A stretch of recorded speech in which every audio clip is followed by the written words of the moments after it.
Hi everyone, welcome back to the Dewaxify series. A bit of a disclaimer, this one's quite a sciencey video, and we're talking about the science behind hearing loss and dementia. So over the last decade, research all around the world has uncovered a surprising connection, and it links hearing loss and dementia.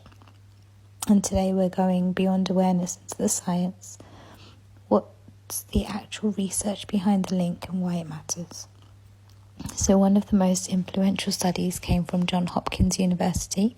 Over several years, the researchers followed adults with varying degrees of hearing loss and found that those with moderate hearing loss were 3 times more likely to develop dementia.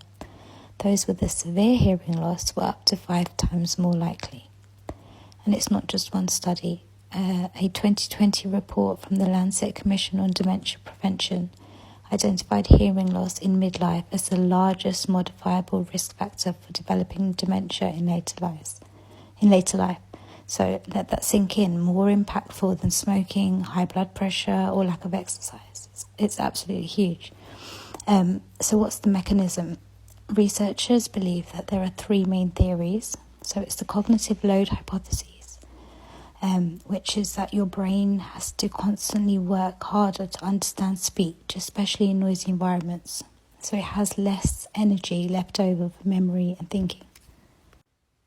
And then there's brain structure changes. MRI studies show that people with hearing loss experience faster brain shrinkage, particularly in areas related to sound processing and memory.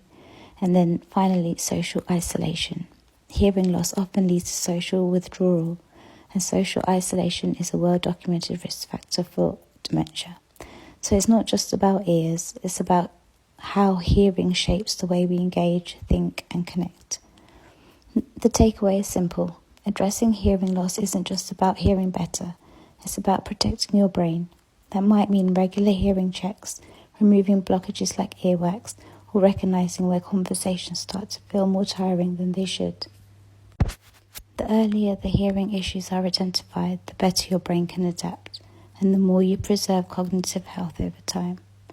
In our next episode, we'll talk about the early signs of hearing loss and why people often miss them until they start affecting their relationships and lifestyles. Stay informed, stay connected, and don't underestimate the power of your hearing.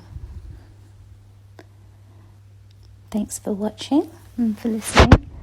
The rest of the video will be earwax removal.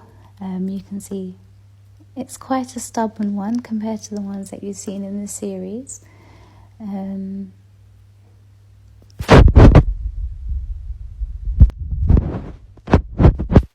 the wax is very sticky, so even though it's coming forward, it does keep blocking the tube.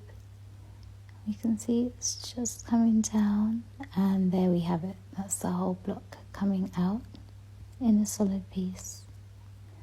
You can see there's some wax stuck to the speculum. There we go, it's cleared away. And we can see the whole eardrum. Hope you enjoyed today's episode. Thanks for watching and stay tuned for the next episode.